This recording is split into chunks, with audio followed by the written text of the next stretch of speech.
manaraka ty vidéo fianarana informatique ty fantaro fa misy page Facebook iray izay nosokafanay efa ela izay anampy anao ahafantaranao vaovao misy kokoa maniran'ny tany mahakasika ny informatique na torohevitra torolalana fampianarana ihany koa dia ho alefanay ao ilaina fotsiny miditra Facebook de /gastic raha sur PC anao ao amin'ny mobile moa mitape fotsiny Madagascar Pro et amateur informatique amin'ny téléphone na tablette de raha misy hoe zavatra tianao message tianao alefa aminay fanontaniana ilaina fotsiny cliquer eto miditra an'ilay page anao de misy an'ity hoe message ty de tapenao de envoyer. Facebook ny tena ifandraisanay matetika satria maro ny malagasy na eto an-toerana na any ivelany no tena mampiasa Facebook de amin'io zay afaka mifandray akaiky koa aminao azadina ihany koa ilay page YouTube miditra YouTube fotsiny de tape hoe Gastic vao manao recherche ianao de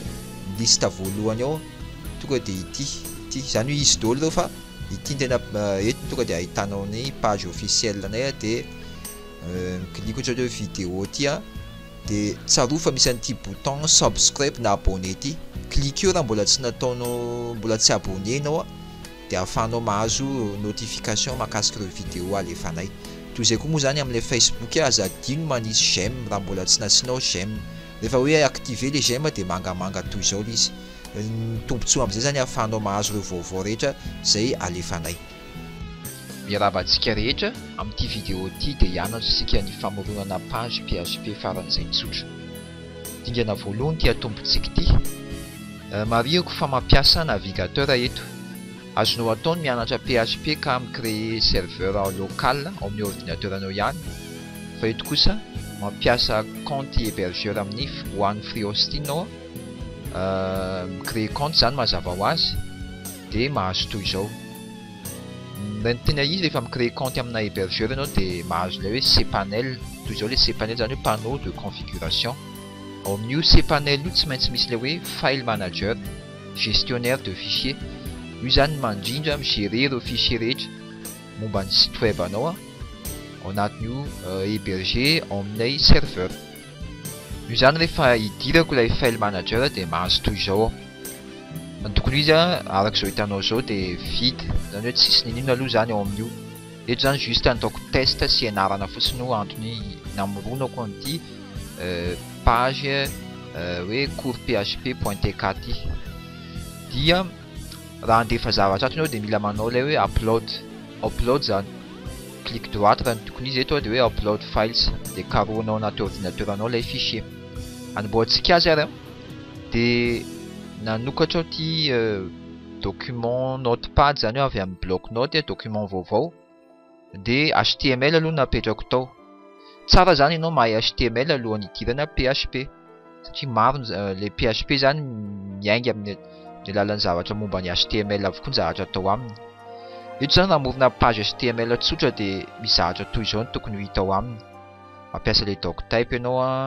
misy ny HTML le tag HTML le tag tiako lazainy hoe balise amin'ny teny anglisy zany hoe tag ny fiantsona azy de eo amin'ilay body misy le hoe H1 miarabantsika rehetra io ny phrase nalaiko mahatonga an'io page HTML de ilaina miclique le hoe file na fichier enregistré sous de omeko anarana io de asiako hoe cours HTML de 01 fa mba hahatonga an'io HTML de tsy maintsy asiana extension .html de enregistreko le izy io zany alefako any amin'ilay serveur io de ataoko upload eto fotsiny eo amin'ilay file manager manao clique droit de upload files indikany hoe upload zany de mifanohitra amin'ilay hoe download zany hoe ohatrany hoe raha mitelecharge anao de avy any amin'ny serveur no alefanao anaty ordinateur anao fa ny upload kosa miainga avy eo amin'ny ordinateur anao alefanao any amina serveur en ligne de ity le cours HTML 01 eo amin'ny bureau le izy de io lasa ao aminaty file manager amin'ilay serveur d'hébergement afaka mitesta an'io aho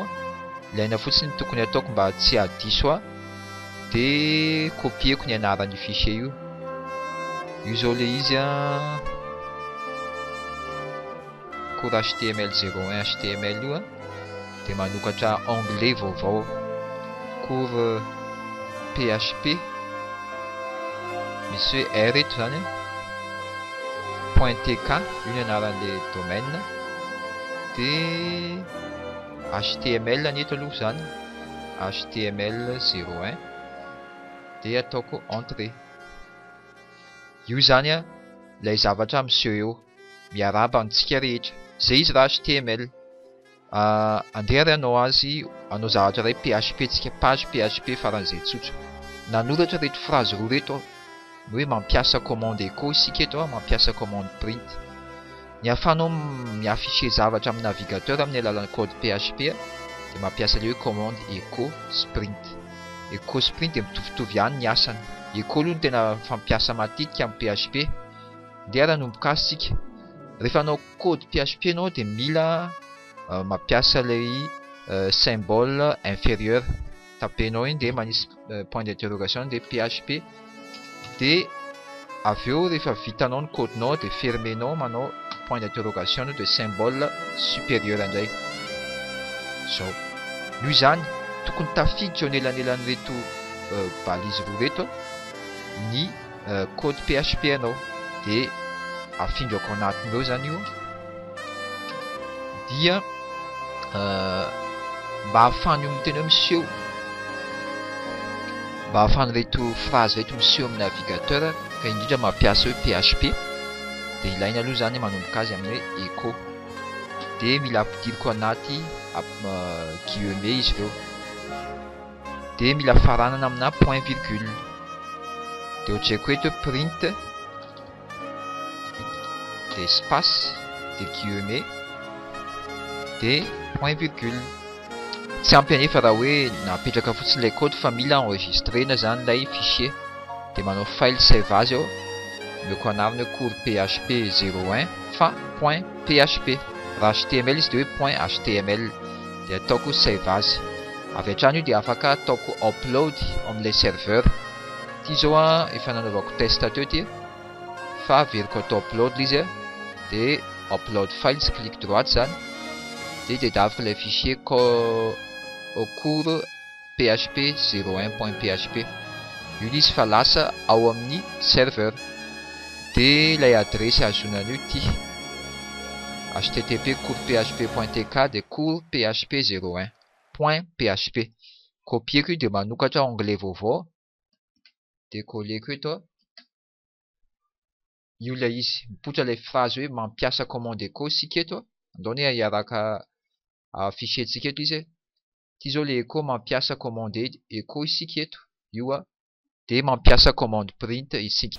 Toy izay ny fampidirana fohy mahakasika ny fianarana PHP izay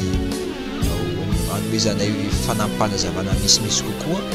Aza adino ny mitsidika ny page Facebook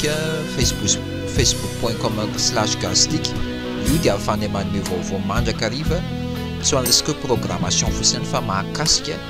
ny informatika ankapobeny. Toy izay koa ilay page YouTube youtube.com/dagodesigner. Io kosa dia hanomezanay fampianarana amina vidéo momba ny informatika anisan'izany moa ny PHP.